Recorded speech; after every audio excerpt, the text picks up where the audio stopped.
सब कुछ अदृश्य से दृश्य में आता है, फिर अदृश्य में ही समा जाता है।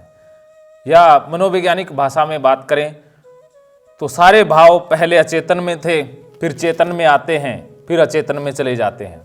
जैसे जो गुस्सा है पहले अचेतन में था, फिर चेतन में आया, फिर अचेतन में चला जाएगा। जैसे जो आपको एंजाइटी हो रही है, घबराहट होती है, परेशानी होती है, बेचैनी होती है, चिड़चिड़ापन होता है, पहले वो अचेतन में ही था, फिर चेतन में आ जाता है और फिर से वापस अचेतन में चला जाएगा। लेकिन हम इस चक्कर को रोकने का प्रयास करते हैं या इसे तेज करने का प्रयास करते हैं, यहीं पर फंस जाते हैं। ओसीडी वाले ये दो गलती करते हैं। रोकने का क्या करेंगे कि चिंता तो हो ही ना, चिंता वाला चक्कर तो आए ही ना, घबराहट वाला तो आए ही ना, जो खुशी वाला चक्कर है वही रहे। तो आपने रोकने का प्रयास किया इस चक्कर को, तो आप फंस गए। या तेज करने का कैसे कि चिंता हो गई तो वो जल्दी से निकल जाए, बस छू मंत्र हो जाए। अभी घबराहट है तो अभी हाथ धो लेते हैं, ये कर लेते हैं, वो कर लेते हैं, इसको मिटाते हैं। तो आपने झमेला किया ना मिटाने के लिए, इस चक्कर को तेज करने की कोशिश की तो आप फंस गए। तो ये दो गलतियां करते हैं, इसलिए बीमारी पकड़ती है। अगर आप नॉर्मल हो जाओ कि हाँ दुखी हो गए, कोई खबर सुन ली, दुखी हो गए, अरे हम गए थे बाजार में, कहीं से कोई छींटा गिर गया तो घबराहट हो गई, नो टेंशन, अपने आप ही निकल जाएगी ना। आप घर में आओगे, खाना खाओगे, कपड़े बदलोगे, बच्चे के साथ बात करोगे, इतने में घबराहट दूर हो जाएगी। लेकिन हम तो याद रखेंगे कि अरे यहाँ छींटा लगा था, कहीं दूसरा इस और तो नहीं लग गया, ये कहीं टच तो नहीं हो गया, उसको बार बार देखेंगे, उसको अलग ही रखेंगे। घर में आएंगे तो दरवाजा ऐसे खोलेंगे कहीं ये ना हो जाए। तो हम बार बार वही कोशिश कर रहे हैं, इसलिए वो चिंता ज्यादा महसूस होती है। तो हम चक्कर को रोकते हैं या फास्ट करते हैं, यही हमारी समस्या का कारण है। तो समझ गए कि क्या क्या गलती करते हैं हम, क्या गलती करते हैं दीपक जी? हाँ, चिंता को छोड़ते नहीं है, उसको याद रखते हैं, मन में याद रखते हैं कि यहां से गंदा हो गया था, अब पूरा ध्यान उसी के ऊपर रखेंगे कि यहां से गंदा हो गया था, ये यहां टच हो गया, वहां टच हो गया तो वहां गंदा हो जाएगा। सारा ध्यान उसी के ऊपर रखते हैं, ध्यान को और कहीं भटकने ही दे देते हैं, बड़े एकाग्र हो जाते हैं, भूलते ही नहीं है। मन भूलने की कोशिश करता है कहीं दूसरी जगह पर, लेकिन फिर से मन को खींच के यहां ले आते हैं, बड़े ध्यानी होते हैं। ओसीडी वालों से ज्यादा कोई ध्यानी बंदा ही नहीं होता, ध्यान की इंतहा। फिर कहते हैं कि हम भूलते नहीं, तो भूलते कैसे? भूलने की तो जो प्रक्रिया है उसमें तो आप अवरोध डाल देते हो। मन तो कहीं दूसरी जगह लगना चाहता है, लेकिन मन को आप फिर से खींच के उसी जगह पर ले आते हो। मन में बार बार वही रिमाइंड करते रहते हैं, फिर धीरे धीरे वो अपने आप ही होने लग जाता है, फिर वो ऑटोमेटिक होने लग जाता है, आदत बन जाती है, फिर आपको करना नहीं पड़ता, अपने आप ही हो जाता है ना। कि जैसे एक बार आदत बन गई तो फिर अपने आप ही सिस्टम चलेगा। जैसे कोई मिलिट्री में जाता है बंदा, तो सुबह 4 बजे वो उठा देते हैं, कुछ महीनों तक तो बड़ी मुश्किल होगी सुबह उठना, दौड़ लगाना, लेकिन जब आदत बन जाती है तो बंदा अपने आप ही 4 बजे उठेगा, दौड़ लगाएगा। घर में आ जाएगा तब भी 4 बजे उठ के दौड़ लगाएगा, उससे रहा ही नहीं जाएगा। अगर उसे दौड़ ना लगाने दिया जाए तो उसको परेशानी हो जाती है, तो वो आदत बन जाती है ना। तो ऐसी आदत हमने ये पाल ली है, ये बार बार धो करके, 1000 बार धो करके, 1000 बार माफी मांग करके, 1000 बार गूगल पर HIV रेबीज से संबंधित पढ़ करके ये आदत डाली है।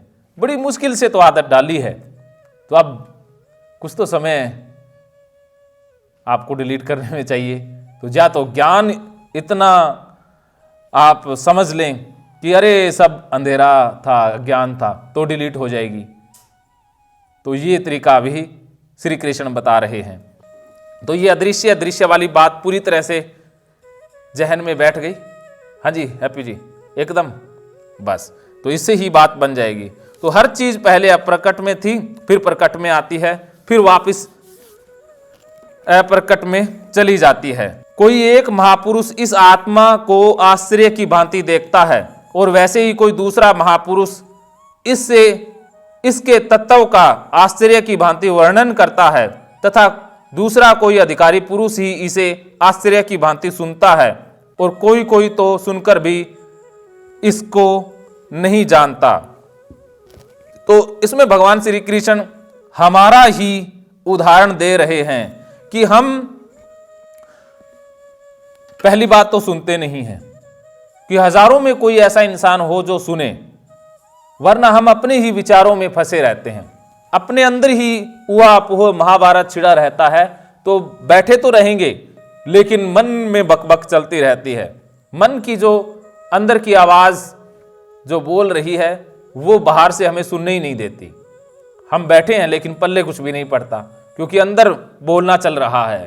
तो हजारों में कोई ऐसा होता है जो आश्चर्य की भांति देखता है। जैसे आप बैठे हो, बड़ी खुशी की बात है, आप हजारों लाखों में ही हो, वरना ओसीडी तो लाखों लोगों को है, बाकी तो वीडियो नहीं देखते या इस तरह से वर्कशॉप में नहीं आते, तो आप लाखों में हजारों में शामिल तो हो गए हैं, वरना बाकी तो उसी आदत में उलझे हुए हैं, अपना हाथ धोना ही सही मान रहे हैं कि हजारों में लाखों में कोई आश्चर्य की भांति। आश्चर्य मतलब अरे बात तो ये थी, अच्छा असली ये है। जैसे बच्चा देखता है तो आश्चर्यवश देखता है ना, जैसे हवाई जहाज जा रही है, बड़ी टकटकी लगा के देखता है आश्चर्य की भांति कि अरे उड़ रहा है, तो कितनी खुशी महसूस करता है बच्चा, वो आश्चर्य है। तो ज्ञानी हमेशा आश्चर्य की भांति चीजों को देखते हैं। जैसे आप आश्चर्यवश सुन रहे हैं ना, अरे असली बात तो ये है, अच्छा ये है, तो सारी बातें कितनी अच्छी तरह से जहन में जा रही हैं। तो जैसे बच्चा बड़ी जल्दी सीख लेता है, लर्निंग बच्चे की बड़ी फास्ट होती है, तो हमें बच्चा बन जाना है, लेकिन हमें तो बड़ा बनने की शिक्षा दी जाती है कि बड़े बनो, बड़े हो जाओ। लेकिन गीता कह रही है कि आप आश्चर्य की भांति सुनो, बच्चे बन जाओ, क्योंकि बच्चे ही तो खुश रह सकते हैं। बड़े इंसान दुखी मिलेंगे, जो बड़ा हो गया वो ज्यादा दुख में, तनाव में चला गया। आप अपना बचपन याद करो, बड़ी खुशी थी, ना कोई डर है, ना कोई चिंता है, ना कोई पैसे का झमेला है, ना कोई बीवी का झगड़ा है, ना कोई पति का, बेटों का कोई फिक्र है, बस अपनी मौज में चल रहे हैं। लेकिन हमने बड़े बन करके भूल ही तो की है, चिंता ही तो पकड़ी है, और को क्या पकड़ा है, वरना बच्चे तो मस्त रहते हैं। तो ऐसा नहीं है कि हम शरीर से बच्चे बन जाएंगे, मन से बच्चा बनना है, मन बच्चे जैसा ही हो। शरीर तो अपने आप बढ़ेगा, फिर ये गिर भी जाएगा, लेकिन मरते वक्त तक मन बच्चा ही हो, बच्चों की तरह ही व्यवहार हो। लेकिन हम तो बड़े सुलझे हुए इंसान बनते हैं, गुस्सा तो किसी पर करेंगे ही नहीं। मन में गुस्सा आया, अरे सामने वाले को बुरा लग जाएगा, ये हो जाएगा, बेइज्जती हो जाएगी। अब बच्चों को कोई बेइज्जती इज्जत का डर होता है, उनकी बात कोई जान ले ना जान ले कोई फर्क नहीं पड़ता, लेकिन हमें बड़ा मान सम्मान का, बेइज्जती का डर लगता है, मेरी बात सामने ना आ जाए। तो हम इतने शाने हो गए हैं कि डरने लग गए हैं, डरना सीख गए हैं। हम इतने शाने हो गए हैं, इतने बड़े हो गए हैं कि बीमारी को ही सही मानने लग गए हैं, इतने बड़े जरूर हुए हैं। तो ये बड़ा होना कोई अच्छी बात नहीं हुई है, ये हमारे लिए अभिशाप ही बना है। तो हमें आश्चर्य की भांति ये बातें सुननी है। जैसे जो मैं बता रहा हूं या आगे आप सुनोगे तो आश्चर्य मत सुनो, मन की जो बकबक है उसे बंद कर दो। मन कहीं भटक रहा है कि घर में ये काम करना है, वो काम करना है, लेट हो जाएंगे, ये हो जाएगा, वो हो जाएगा, उसको स्टॉप करके बस जो बोला जा रहा है उसे सुनते जाओ। और वैसे ही कोई दूसरा महापुरुष उसके तत्व का आश्चर्य की भांति वर्णन करता है, दूसरा कोई अधिकारी पुरुष तो इसे आश्चर्य की भांति सुनता है, कोई कोई तो सुनकर भी इसको नहीं जानता। कि कोई लाखों में एक सुनता है, लाखों में कोई एक ऐसा बोलता है। तो डॉक्टर तो बहुत सारे होते हैं, लेकिन सारे इतनी गहराई से नहीं बोल पाते। तो जो गहराई से बोलता है, जिसका खुद का अनुभव हो, वही आश्चर्य की भांति बोलेगा कि अरे आश्चर्य ये होता है, अंदर ये फील होता है, अंदर ये लगता रहता है, अंदर क्या क्या भूचाल मचता है, कोहराम मचता है। तो जिसको अनुभव होगा वही जान सकता है। तो हमें आश्चर्य की भांति सुनना है, वरना कोई कोई तो सुनकर भी अनसुना कर देता है। बातें सारे सुन लेते हैं, लेकिन थोड़ी देर बाद में भूल जाते हैं, कोई असर ही नहीं होता। अर्जुन की भांति अर्जुन सुनता तो सब कुछ है लेकिन असर होता ही नहीं है, अर्थात वो सुन ही नहीं रहा है, वो तो अपने मन में ही उलझा हुआ है। अर्जुन के मन में यही चल रहा है कि भागूं कैसे, बस भागने की कोई विधि मिल जाए, भागने का कोई फॉर्मूला मिल जाए, बस और कुछ भी नहीं है उसके मन में। सुनना उसका सेकेंडरी है, लेकिन हमें आश्चर्य की भांति सुनना है, सुनकर अनसुना नहीं कर देना है। तो आज से आप नॉर्मल तरीके से बैठें, सब कुछ करें जो एक बच्चा करता है, वो हरकतें करें, बच्चों की तरह हो जाएं। बच्चे कभी नाली पर जाते हुए, बाजार जाते हुए, वॉशरूम जाते हुए या बेड पर बैठते हुए कोई हिचकिचाहट करते हैं? कुछ नहीं करते, अपनी मस्ती से घूमते हैं। तो आप कुछ दिन बच्चों की तरह होकर के देखिए। जब बच्चे नहाते हैं तो कैसे नहाते हैं जिंदल साहब, कैसे नहाते हैं? बस 2 मिनट में, आप अभी 2 मिनट में नहा सकते हैं। तो बच्चों की भांति हो जाएं, बच्चों की तरह हो जाएं तो बात बन जाएगी। हे अर्जुन, यह आत्मा सबके शरीर में सदा ही अवध्य है, इस कारण संपूर्ण प्राणियों के लिए तू शोक करने योग्य नहीं है। भगवान श्री कृष्ण अर्जुन को अब थोड़ा सा लालच दे रहे हैं कि अर्जुन, आत्मा का तो कोई वध होता ही नहीं है, क्योंकि अर्जुन को यही लगता था ना कि इनका वध हो जाएगा, ये मर जाएंगे, कि आत्मा का तो वध ही नहीं होता है, इसको तो मारा ही नहीं जा सकता, तो तू क्यों शोक करता है? तो जब आपको पता लग जाए कि अरे गंदगी को मिटाया ही नहीं जा सकता, खत्म किया ही नहीं जा सकता, ये तो हमेशा है, हमेशा ही रहेगी, तो शोक करने की जरूरत है। ये तो जो पदार्थ है, जो पदार्थ आपको डराते हैं, ऑब्जेक्ट आपको डराते हैं, इनको क्या खत्म कर सकते हैं? जिनको कुत्तों से डर लगता है, क्या कुत्तों को खत्म किया जा सकता है? कुत्तों को खत्म ही नहीं किया जा सकता, तो फिर शोक करने की जरूरत क्या है? हम क्यों अपनी तरफ से भगवान बनने की कोशिश करें कि हम इसको हटा दें, इसको ना देखें, हमें देखना ही नहीं है, हमें वहां जाना ही नहीं है? तो ये मूर्खता है। तो यही भगवान श्री कृष्ण कह रहे हैं। तथा अपने धर्म को देखकर भी तू भय करने योग्य नहीं है, अर्थात तुझे भय नहीं करना चाहिए, क्योंकि क्षत्रिय के लिए धर्म युक्त युद्ध से बढ़कर दूसरा कोई कल्याणकारी कर्तव्य नहीं है। अब क्षत्रिय के लिए मरना मारना, युद्ध करना ही धर्म है, इसके लिए और कोई धर्म होता ही नहीं है। ओसीडी वाले अपने धर्म को भूल जाते हैं। जैसे दीपक जी, आपका धर्म क्या है कि पैसे कमाना, अपने घर का निर्वाह करना, नौकरी करना, जॉब करना, लेकिन हम तो धर्म से भटक गए हैं। बैठे रहना, हाथ धोना, घर में पड़े रहना, ये कोई धर्म है? ये कोई धर्म ही नहीं है। तो हम अपने बेटे धर्म का, अपने भाई धर्म का भी सही से पालन नहीं कर पाए। जैसे आपका माता धर्म भी है, पत्नी धर्म भी है, लेकिन हम पत्नी धर्म से भी दूर हो जाते हैं कि पति के साथ जब मिलते हैं तो मिलते ही नहीं हैं, कि गंदा हो जाएगा, ये हो जाएगा, फलां हो जाएगा, दिमका हो जाएगा, सब कुछ बर्बाद कर लेते हैं। तो सबसे बड़ा हमारा धर्म है कि माँ का धर्म, पत्नी का धर्म, बेटी का धर्म, भाई का धर्म, अपने धर्म में आ जाएं। जैसे आप अगर दुकानदार हैं तो सामान बेचना ही आपका धर्म है, बाकी कोई धर्म नहीं है। जैसे आप विद्यार्थी हैं तो पढ़ना ही आपका धर्म है, इसके अलावा कोई धर्म नहीं है। मैं बोल रहा हूं तो बोलना ही मेरा धर्म है, इलाज करना ही डॉक्टर का धर्म है, इसके अलावा और कुछ भी नहीं। तो हमें अपने धर्म में स्थित हो जाना है, इससे बढ़कर और कोई कल्याणकारी नहीं है। धर्म ही सबसे उत्तम है, लेकिन हम ओसीडी के कारण अपने धर्म से भटक जाते हैं, अपने धर्म के मार्ग से हट जाते हैं और अधर्म का मार्ग अपना लेते हैं। तो अधर्म क्या है? बार बार हाथ धोना अधर्म है, बार बार गैस चेक करना, चूल्हा चेक करना, बार बार कुंडी चेक करना, शीशे लोग चेक करना, ये अधर्म है। गंदगी के कारण डर के भागना, साफ करना, टॉयलेट जाने से डरना, छींटे से डरना, ये अधर्म है। ये अधर्म कर रहे थे हम इतने दिन, विलास से डरना या जिससे भी डरना, भगवान से डरना, ये अधर्म ही था। HIV से, रेबीज से डरना, ये अधर्म है। यही भगवान श्री कृष्ण बता रहे हैं। स्वर्ग के द्वार रूप इस प्रकार के युद्ध को भाग्यवान क्षत्रिय ही पाते हैं।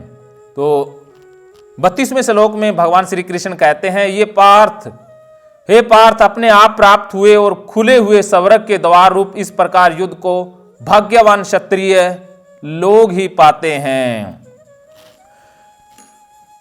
अपने आप जो मिलता है वही भगवान है।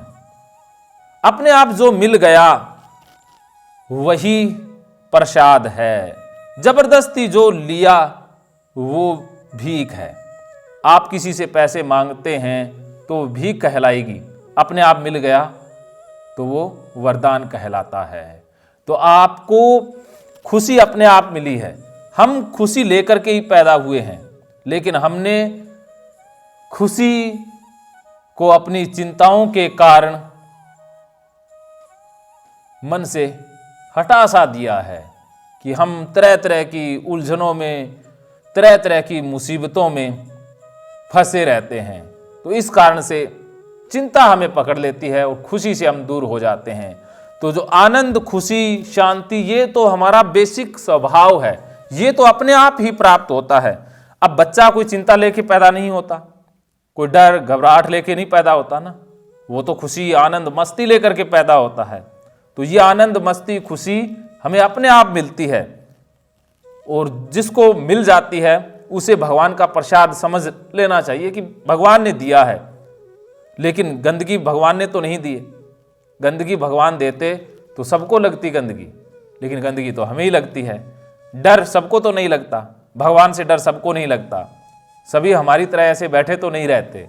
इसका मतलब हमने भगवान की रजा में राजी रहना सीखा नहीं है।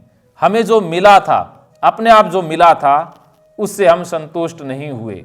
हमने कुछ और प्राप्त करने की कोशिश की, और प्राप्त क्या हुआ?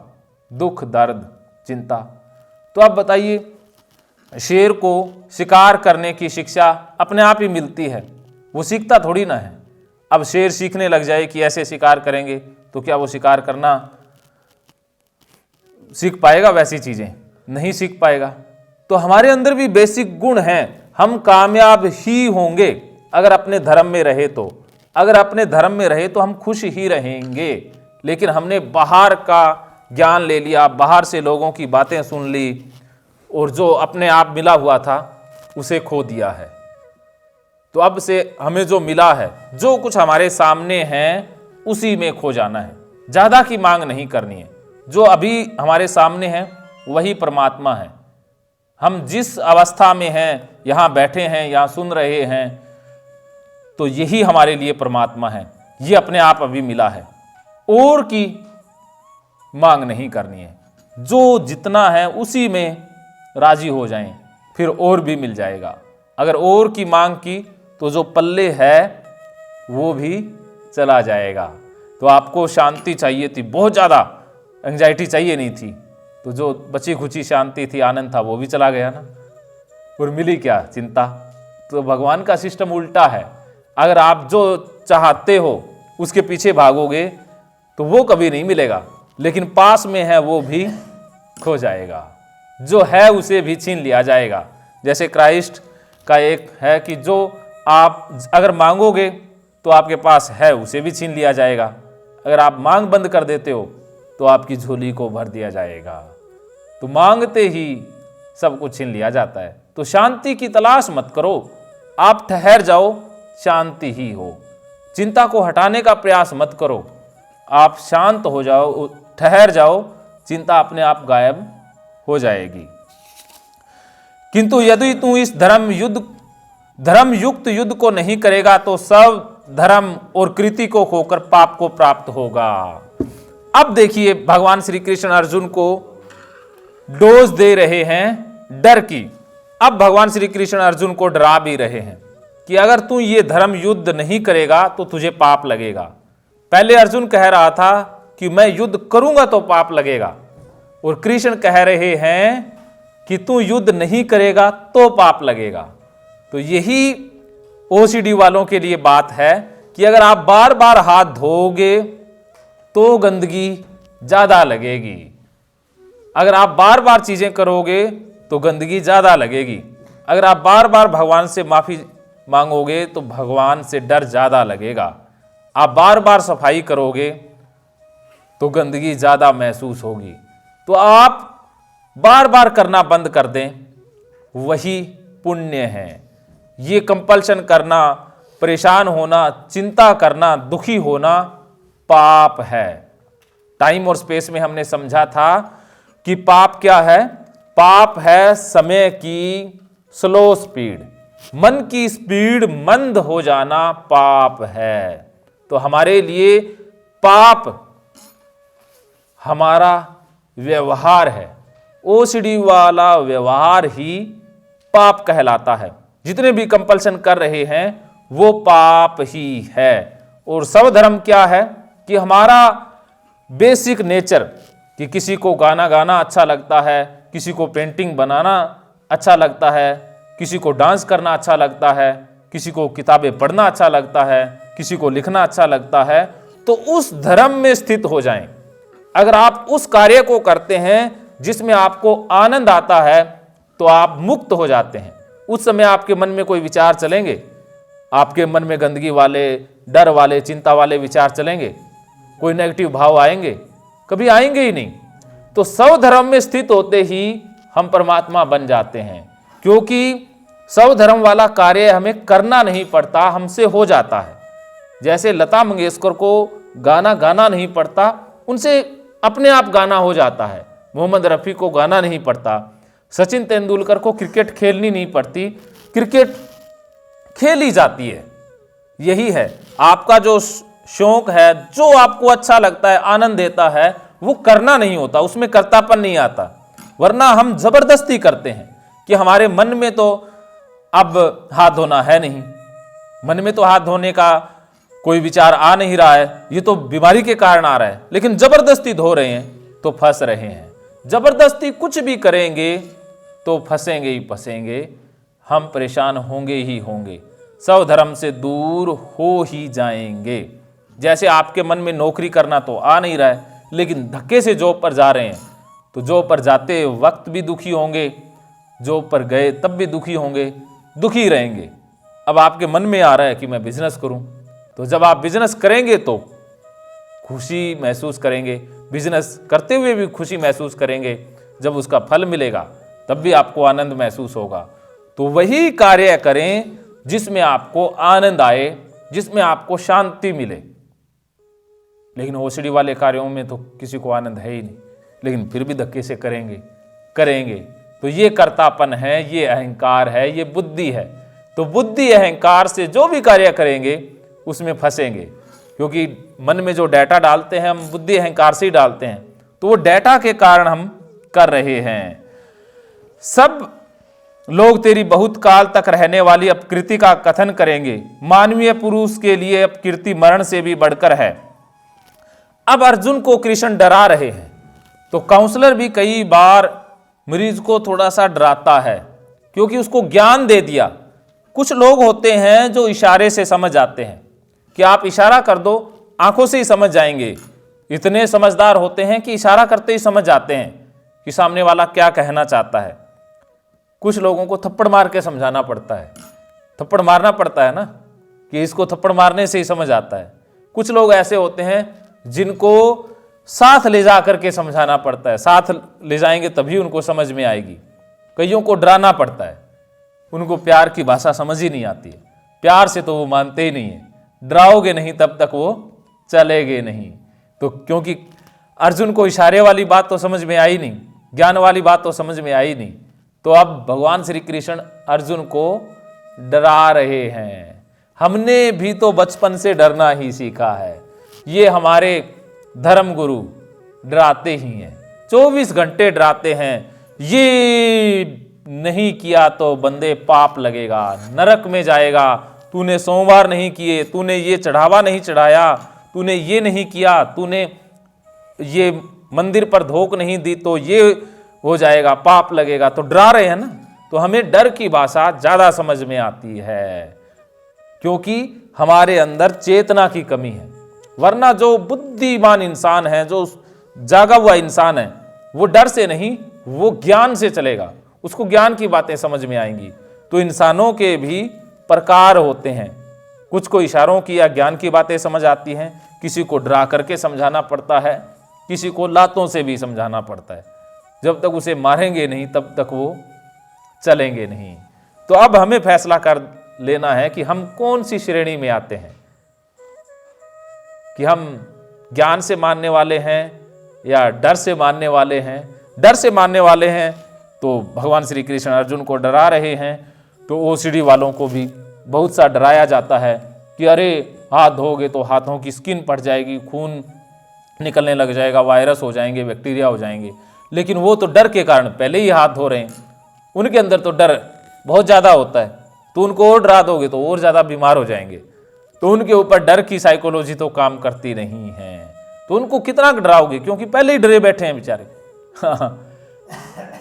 कई बार अर्जुन को इसलिए डराया जा रहा है क्योंकि अर्जुन क्षत्रिय इंसान है, और क्षत्रिय इंसान का अहंकार बहुत बड़ा होता है, ईगो बहुत होता है, अहमवादी होता है कि मैं तो बहुत पावरफुल हूं, अब लोग मेरी निंदा कर दें ये तो मंजूर नहीं है, गला काट देंगे, मार देंगे, ये कर देंगे, वो कर देंगे।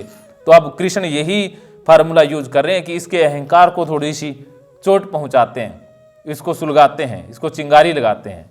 तो कई बार आपको भी कहते हैं ना कि तुम यार इतना समझा हुआ बच्चा, पढ़ा हुआ बच्चा, कल को लोग तेरी बेइज्जती करेंगे, कहेंगे देख ये देख लड़का देख बड़ा बनता था और आज ऐसे गलियों में धक्के खा रहा है, पहले तो बड़ी समझदार बनती थी, अब देख मेंटल हो गई है, हाथ धोती रहती है, पागल हो गई, ये हो गई है। तो डराते हैं ना, तो वो डर का है कि इस डर के कारण वो छोड़ दे। लेकिन ओसीडी वाले डर के कारण तो नहीं छोड़ते। हाँ, डर के कारण छोड़ने वाले होते तो कब के छोड़ चुके होते, क्योंकि परिवार वालों ने, लोगों ने, सब लोगों ने डराने में तो कोई कसर छोड़ी नहीं है, फुल डराया गया है। दीपक जी पूरा डरा दिया गया होगा ना, डराया तो सबने है। हाँ, तो कृष्ण भी डरा के देख रहे हैं अर्जुन को कि हो सकता है ये फार्मूला काम कर जाए, ज्ञान वाला तो किया नहीं, बाकी तो किए नहीं, ये डर वाला देखते हैं।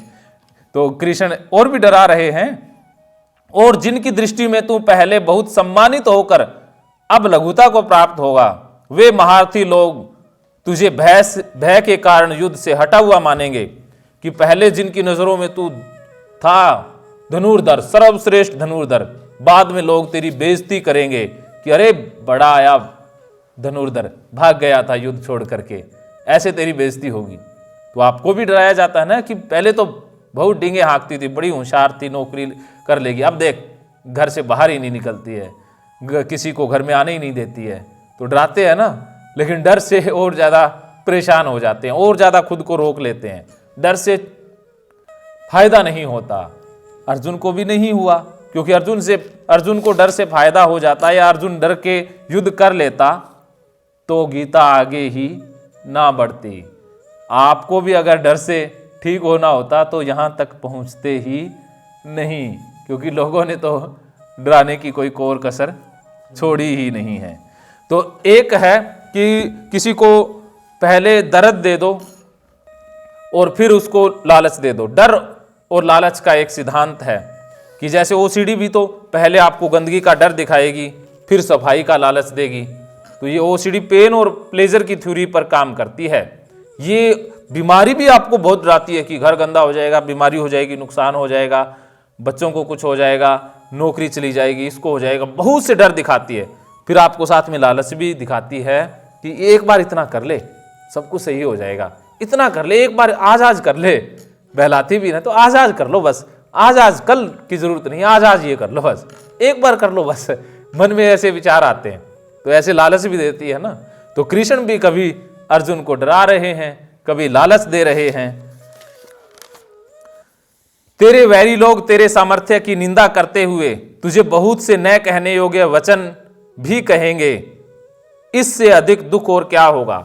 भगवान श्री कृष्ण डरा रहे हैं कि तेरे वैरी लोग तुझे गालियां देंगे, तो वो असली दुख होगा, और कोई दुख नहीं है। लेकिन आपको तो दुखी लोगों ने बहुत किया है। पति को, अगर पत्नी को रोग है तो पति तो बहुत डराते हैं, बात तलाक तक आ जाती है। बहुत से ऐसे आते हैं केसेस जो कहते हैं कि हमारा घर टूटने वाला है, पति मारता है, समझता ही नहीं है, उनको इंतहा तो हो गई डर की या प्रताड़ना की, लेकिन उससे बीमारी ठीक नहीं हुई, किसी की नहीं हुई, उससे नहीं होती।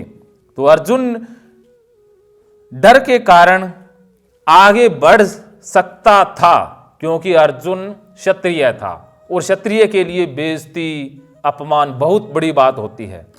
तो जैसे उसके लिए सब कुछ इज्जत बेइज्जती होता है, वो इज्जत के लिए हजारों सर काट भी सकते हैं, क्योंकि वो क्षत्रिय हैं। या तो तू युद्ध में मारा जाकर स्वर्ग को प्राप्त होगा, अथवा संग्राम में जीतकर पृथ्वी का राज्य भोगेगा। इस कारण हे अर्जुन, तू युद्ध के लिए निश्चय करके खड़ा हो जा।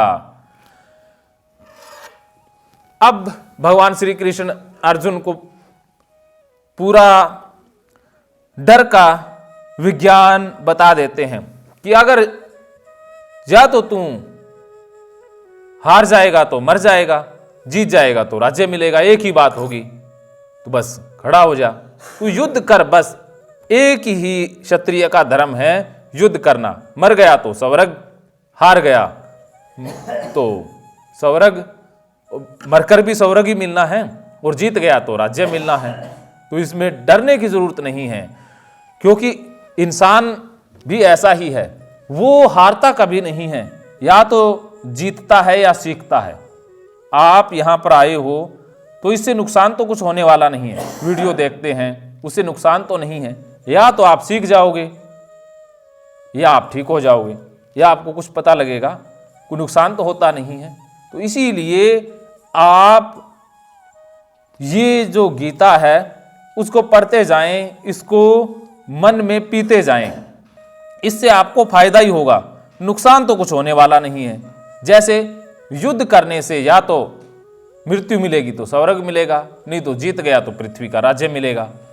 तो इसमें नुकसान तो कुछ है ही नहीं, रिस्क तो कुछ है ही नहीं। तो भगवान श्री कृष्ण अर्जुन का खतरा कम करने के लिए ये श्लोक बता रहे हैं। जय पराजय लाभ हानि सुख दुख को समान समझकर उसके बाद युद्ध के लिए तैयार हो जा। इस प्रकार युद्ध करने से तू पाप को प्राप्त नहीं होगा। अब भगवान श्री कृष्ण अर्जुन को सच्चाई भी बताते हैं कि तू सबको समान समझ ले, तू युद्ध कर, चाहे तुझे पराजय मिले चाहे तुझे जीत मिले, तू दोनों को ही समान समझ ले कि मुझे युद्ध करना है, जो मिलेगा वो स्वीकार है। तो हम भी जिंदगी में कोई भी काम करें तो बस काम में आनंद हो, उस काम के बाद चाहे हार मिले जीत मिले वो मसला ही नहीं है। आप ये मत समझो कि अगर हम बाहर खुले में चलेंगे, खेतों में चलेंगे या गंदे पानी में चलेंगे तो इससे बीमारी बढ़ जाएगी। आप इतना समझो कि मैं चल रही हूं, अब चाहे मेरी बीमारी बढ़े चाहे कुछ और हो, बस मुझे तो चलना है। बस मन में इतनी बात रखें कि मुझे तो थेरेपी करनी है, ERP करनी है, मुझे तो गंदगी का सामना करना है, उसके बाद जो होगा सो देखा जाएगा। तो भगवान श्री कृष्ण यही कह रहे हैं कि लाभ हानि तू ये भी छोड़ दे कि फायदा होगा नुकसान होगा, फायदा नुकसान दोनों ही छोड़ दे। आप भी ये छोड़ दो कि अगर हम भगवान के मंदिर में चले जाएंगे या नाली के पास चले जाएंगे तो हमें फायदा होगा या नुकसान होगा, दोनों ही छोड़ दो, क्योंकि OCD वाले फायदे की तो सोचते ही नहीं है, नुकसान की ज़्यादा सोचते हैं। तो आप नुकसान भी छोड़ दो, सब कुछ छोड़ के सम होके चलो, सुख दुख को समान समझकर उसके बाद युद्ध के लिए तैयार हो जा। अगर आप दोनों को समान समझकर कुछ भी करोगे उसमें कोई पाप नहीं होगा, बस वो ही पुण्य है। तो आप मन में पहले कोई धारणा मत बनाएं कि अगर मैंने ये कर लिया तो ये हो जाएगा, नुकसान हो जाएगा, बीमारी बढ़ जाएगी, कीटाणु लग जाएंगे। यही तो हम फ्यूचर का सोच सोच के तो फंस गए ना। ये फ्यूचर का जो लाभ है, फ्यूचर का जो खतरा है, उसे हटाने के लिए हम पहले से ही कोई ना कोई एक्टिविटी कर रहे हैं ना, कि फ्यूचर में कुछ ना हो जाए, घर गंदा ना हो जाए। घर तो फ्यूचर में गंदा होगा, उसको आज ही साफ कर देते हैं तो फ्यूचर में कुछ नहीं होगा। तो भविष्य के खतरों को हटाने की जरूरत नहीं है, जब भविष्य आएगा तब देख लेंगे, जब घर गंदा होगा तो देख लेंगे। लेकिन आज तो बेड के ऊपर बैठेंगे, आज तो बेड के ऊपर नंगे पैर सबको चलाएंगे, दौड़ाएंगे, ERP करें, घर में सारा ये वर्क करके देखें, घर में सबको अपने बेड के ऊपर बैठा दें। वरना OCD वाले तो अपना कमरा अलग ही रखते हैं, उस कमरे में नो एंट्री का बोर्ड लगा होता है कि दूसरा उसमें नहीं घुस सकता। उनके बेड के ऊपर कोई नहीं बैठ सकता। अगर बेड के ऊपर बैठ गया तो या तो उस बंदे की खैर नहीं, या उस बंदे को नहीं कह सकते तो उस बेड कह सकते तो उस बेड की खैर नहीं। फिर तो उसकी चद्दर भी हो सकता है कि जाए, हो सकता है गद्दा भी चला जाए, हो सकता है कि बेड भी बदल दें। कुछ तो इतने महानुभाव होते हैं घर भी बदल देते हैं कि घर ही गंदा हो गया, इस घर को छोड़ो, नए घर में चलते हैं। मैं कहता हूं भाई ये पृथ्वी भी तो गंदी हो गई है, अब बताओ कहाँ जाओगे। तो अगर उनका बस चले तो वो ये पृथ्वी छोड़ के मंगल ग्रह पर अपना प्लाट ले लें, उनके बस में हो तो ये तो उनके बस में नहीं है। तो आपने ये फ्यूचर का डर मन में रखने की जरूरत नहीं है कि फ्यूचर में गंदा हो जाएगा। जो होगा सो देखा जाएगा, हम तो करके छोड़ेंगे। भगवान श्री कृष्ण यही तो अर्जुन को कह रहे हैं कि तू युद्ध कर, चाहे लाभ हो हानि हो कुछ भी हो, दोनों को समान समझ के युद्ध कर ले। आप भी ERP करें। आपके लिए युद्ध क्या है? आपका युद्ध क्या है? OCD का सामना करना। जैसे आपके लिए गंदगी का सामना करना, आपके लिए बेड के ऊपर सबको बैठाना, आपके लिए मिट्टी में लेट करके 2 मिनट में नहाना, आपके लिए मंदिर में जाना, किसी के लिए सिरंज से सामना करना, HIV पेशेंट के पास जाना, डॉक्टर के पास जाना, नाई के पास जाना या कहीं पर भी जाना, सबके लिए अपना अपना युद्ध है। तो आप अपना अपना युद्ध लड़ने के लिए तैयार हो जाएं कि मुझे युद्ध लड़ना है बस, और कुछ नहीं करना। चाहे मुझे हार मिले चाहे जीत मिले, चाहे मुझे लाभ हो चाहे हानि हो, चाहे मुझे सुख हो चाहे दुख हो, बस मुझे तो युद्ध करना है, मुझे तो आज से लड़ना है। ये ठान लें दीपक जी, ठान लें। पक्की बात है, ठान लेते हैं, कर लेंगे आज युद्ध। अच्छा अभी कोई बात नहीं, जब आपकी मर्जी हो तब युद्ध करेंगे, लेकिन आज युद्ध तो होगा। आपके सामने ये 3 योद्धा हैं, महारथी हैं, ये अपनी अपनी बीमारियों से युद्ध करने वाले हैं। तो इनको देख करके हौसला बढ़ सकता है। तो आज आप दीपक जी को युद्ध करके दिखाओगे। जिस जिस चीज से डर लगता है आप उन चीजों को छू करके, उनको हाथ भी लगा करके, वो सब कुछ करके दिखाओगे जो नॉर्मल इंसान कर सकता है। सही है? हाँ जी, कर दोगे? हाँ जी, बिचाड़े बिचाड़े या हो जाऊगा?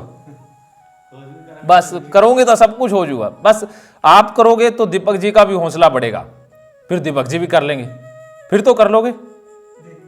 हाँ फिर भी देख लेंगे कोई बात नहीं, हो जाएगा। हाँ हो जाएगा, धीरे धीरे होगा ना। हाँ अर्जुन की तरह, अर्जुन ने कौन सा किया है? तो अभी अर्जुन कौन सा मान गया है आप तो अच्छी हालत में हो अर्जुन से, इसलिए मान जाते हो। तो अर्जुन जी, अर्जुन तो हमारे सामने एक ही है दीपक। तो जब ये अर्जुन मानेगा तो वो अर्जुन भी मान जाएगा, जब दीपक मान जाएंगे तो ये अर्जुन भी मान जाएगा, जब ये अर्जुन मान जाएगा तो दीपक मान जाएंगे। तो यही तो असली चीज है, क्या नहीं दीपक जी? ये अर्जुन कह देगा ना हाँ मैं युद्ध करता हूं, दीपक जी उसी समय कह देंगे हाँ मैं भी कर लूंगा। अभी ये अर्जुन नहीं मान रहा तो दीपक जी कैसे मान जाए ये बात है। तो आप तो मान गए, लेकिन हम असली अर्जुन जो दीपक है उसी को भी मनवा के रहेंगे। कृष्ण लगे हुए हैं तो आपा भी लगे रहेंगे। कृष्ण इस अर्जुन को नहीं छोड़ रहे तो हम दीपक जी को कैसे छोड़ देंगे भाई? दीपक जी चलते रहेंगे, जब आप कह दोगे कि हाँ मैं कर लूंगा उसी दिन गीता बंद करेंगे ठीक है, चलने दो, फिर चलती रहेगी ये गीता, यूं ही बहती रहेगी। तो हे पार्थ, यह बुद्धि तेरे लिए ज्ञान योग के विषय में कही गई है, अब तू इसको कर्म योग के विषय में सुन। जिस बुद्धि से युक्त हुआ तू कर्मों के बंधन को भली भांति त्याग देगा, अर्थात सर्वथा नष्ट कर डालेगा। तो अब ज्ञान योग समाप्त, ज्ञान योग का चैप्टर क्लोज। तो जो ज्ञान की बातें थी वो समाप्त होगी। भगवान श्री कृष्ण ने देखा वे बहुत ज्ञान की बातें कर ली, ऊंची ऊंची सारी कुछ समझा दी, सब कुछ इसको बता दिया, लेकिन इसके पल्ले नहीं पड़ा। तो अब ट्रैक ही चेंज करते हैं। पहले तो कृष्ण पन्ने बदल रहे थे, अब किताब ही बदल देते हैं। अब CBT में जो C है कोग्निटिव पार्ट, उसको बंद कर देते हैं। अब बी पर आ जाते हैं, बिहेवियर, उसे कहते हैं कर्मयोग, कि अब व्यवहार की बातें करेंगी कि अब व्यवहार कैसा करना है। पहले तो हमने मन के अंदर जो विचार हैं उनको कैसे हैंडल करना है, डील करना है, उससे संबंधित बात की कि सोच को कैसे बदलना है, सोचना कैसे है, हमारी सही सोच क्या हो, उसके ऊपर बात की। तो अब हम बात करेंगे कि हमारा व्यवहार कैसा हो, हमने करना क्या है। तो अब भगवान श्री कृष्ण कर्मयोग की शुरुआत करते हैं। तो कर्म के द्वारा भी तेरा उद्धार हो जाएगा। तो अब कर्मयोग में क्या कहते हैं दीपक जी? इस कर्मयोग में आरंभ का अर्थात बीज का नाश नहीं होता, उल्टा फल रूप दोष भी नहीं है, बल्कि इस कर्म योग रूप धर्म का थोड़ा सा भी साधन जन्म मृत्यु के महान भय से रक्षा देने वाला है।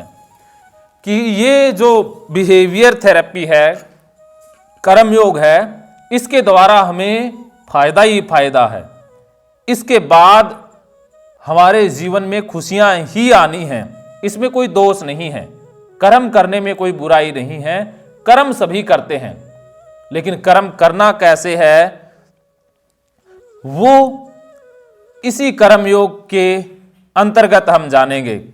कर्मयोग का धर्म का थोड़ा सा भी साधन जन्म मृत्यु रूप महान भय से, जन्म मृत्यु रूप भय कि जो अर्जुन के मन में मृत्यु का ही तो भय था कि ये मर जाएंगे, ये हो जाएगा, तो इस भय से रक्षा देने वाला है कि कर्म के द्वारा भी हम डर को हटा सकते हैं। कर्म में भी कोई डर नहीं है। तो आपका भी डर यही है कि कुछ गंदा हो जाएगा, कोई अपशगुन हो जाएगा, कुछ नुकसान हो जाएगा, बुरा हो जाएगा, कुछ भी हो जाएगा, होगा बुराई। तो ये बुरा होने का जो डर है, इसको दूर करने के लिए कर्मयोग सबसे अहम फैक्टर है, कर्मयोग सबसे जरूरी है, कर्मयोग का सबसे ज्यादा महत्व है। हे अर्जुन, इस कर्मयोग में निश्चयात्मिका बुद्धि एक ही होती है, किंतु अस्थिर विचार वाले विवेकहीन काम मनुष्यों की बुद्धियां निश्चित ही बहुत भेदों वाली और अनंत होती हैं। यह बात भगवान श्री कृष्ण हमारे लिए कह रहे हैं कि जो कर्म करता है, कर्मयोगी है, वो एक ही निशाना रखता है, उसका निशाना एक ही होता है, उसकी बुद्धि निश्चयात्मिका होती है, उसके मन में तरह तरह के विचार नहीं आते, अर्थात तरह तरह की बुद्धियां नहीं होती। जैसे ओसीडी वालों के मन में तरह तरह की बुद्धियां होती हैं, तरह तरह के विचार होते हैं। विवेकहीन सकाम मनुष्यों की बुद्धियां निश्चित ही बहुत भेदों वाली और अनंत होती है, तरह तरह की होती है, अनंत होती है, बहुत प्रकार की होती है। बहुत प्रकार की कैसे होती है कि अगर हम बाहर जाएंगे, बाहर किसी सीट पर बैठेंगे, पब्लिक टॉयलेट यूज करेंगे तो कपड़े गंदे हो जाएंगे, कपड़े गंदे हो जाएंगे तो घर गंदा हो जाएगा, घर गंदा हो जाएगा तो घर में रहना मुश्किल हो जाएगा, या बाहर से कोई बैक्टीरिया वायरस आ जाएगा, बैक्टीरिया वायरस आ जाएगा तो किसी को बीमारी हो जाएगी, बीमारी हो जाएगी तो मृत्यु हो जाएगी। तो बहुत सी भेदों वाली बुद्धि है ना, मन में तरह तरह के विचार आते हैं, मन में बहुत सारे विचार आते हैं। अगर भगवान सजा दे देंगे तो जीना मुश्किल हो जाएगा, नुकसान हो जाएगा, किसी की मृत्यु हो जाएगी, किसी का कुछ हो जाएगा, बस हो जाएगा। तो हमारे मन में जो तरह तरह के डाउट आते हैं, संदेह आते हैं, विचार आते हैं, तो वो उदाहरण है अनंत या विभिन्न भेदों वाली बुद्धि का। लेकिन कर्मयोगी के मन में कोई विचार नहीं आता है, उसकी बुद्धि एक ही निश्चय पर लगी होती है, उसके मन में एक ही होता है कि मुझे करना है, बस मुझे करना है। अगर अर्जुन निश्चयात्मिका बुद्धि वाला होता तो उसका ध्यान युद्ध में ही लगा होता कि मुझे युद्ध जीतना है, कौरवों को मारना है, बस। लेकिन अर्जुन की बुद्धि तो विभिन्न भेदों वाली अनंत है, तो उसके मन में पाप का भी विचार आ रहा है, पुण्य का भी, स्वर्ग का भी, नरक का भी, अधोगति का भी, पितृदोष का भी, कुल धर्म का भी, जाति धर्म का भी। पितामह को मार देंगे तो ये हो जाएगा, गुरु को मारने से ये हो जाएगा, रुधिर से सने हुए हाथों से मैं ये अन्न ग्रहण करना भी उचित नहीं समझता, तरह तरह की बुद्धि अर्जुन की हो गई है, तो वो मार्ग से हट गया था, अर्थात युद्ध से वो पलायन करने की सोचने लग गया था। और हमारी बुद्धि भी, ओसीडी वालों की बुद्धि भी अनंत हो जाती है, हजारों तरह की हो जाती है। इस कारण से जीवन से क्या हो गए हैं, महरूम हो गए हैं, जीवन की खुशियों से, अपने धर्म से, अपने मार्ग से हट गए हैं। जो हमारा कर्तव्य था, जो हमारा कर्म था, हम कर्म पथ से हट गए हैं।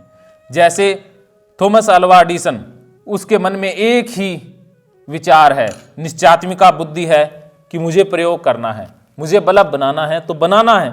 उसके बाद कोई विचार नहीं है कि अरे इतने फिलामेंट यूज किए तो पता नहीं जलेगी नहीं, बल्ब जलेगा नहीं तो बेइज्जती हो जाएगी, बेइज्जती हो जाएगी तो ये हो जाएगा वो हो जाएगा। तो कोई ऐसा विचार उनके मन में ही नहीं है। लेकिन ओसीडी वालों के मन में तो तरह तरह के इज्जत, बेइज्जती, गंदगी, ये वो, अपमान, सम्मान, तरह तरह के विचार होते हैं, तरह तरह की बुद्धियां होती हैं। तो यही बुद्धियां हमें भटका देती हैं। तो इन बुद्धियों से हट करके कर्म योग में स्थित हो जाना है कि जब आप खाना बनाएं तो खाना ही बना रहे हैं कि मुझे खाना बनाना है, खिलाना है, बस। इसके बाद ये नहीं कि इस खाने को खाएगा तो कोई बीमार हो जाएगा, इसमें कहीं कोई गंदगी तो नहीं गिर गई, इसमें कहीं कोई नुकीली चीज़ तो नहीं गिर गई, कुछ ये तो नहीं हो गया, वो तो नहीं हो गया, फलां हो गया, धिमका हो गया। इन बुद्धियों को हटा दें। जब आप कपड़े धोएं तो कपड़े ही धोएं, फिर ये बुद्धि ना हो कि भाई ये कपड़े दूसरे से टच हो गए तो ये गंदे हो जाएंगे, मशीन गंदी हो गई, किसी पक्षी ने बींट कर दी तो वो हो गई, कोई घर से अंदर आ गया, कोई बाहर चला गया। इस तरह की बुद्धियाँ नहीं चलेंगी। लेकिन ओसीडी वालों की बुद्धियाँ कितनी चलती हैं, मन कहाँ कहाँ दौड़ता है, मन कितनी जगह पर भागता है, उसका तो कोई अंदाजा ही नहीं है। मन भागता ही रहता है, मन अनंत जगहों पर जाता है, एक जगह पर टिकता ही नहीं है, भागता ही रहता है। कमरे के अंदर आप आ गए तो कमरे में पता नहीं कहाँ तक दौड़ेगा, कमरे से बाहर पूरी धरती का चक्कर मन लगा लेता है कि वहाँ से ये हुआ था, वहाँ ये टच किया था, वहाँ इसने बैठा था, वहाँ ये हुआ था, मेहमान यहाँ से आया था, उसने यहाँ पैर रखे थे, वो यहाँ से आया था, वो वहाँ से आया था।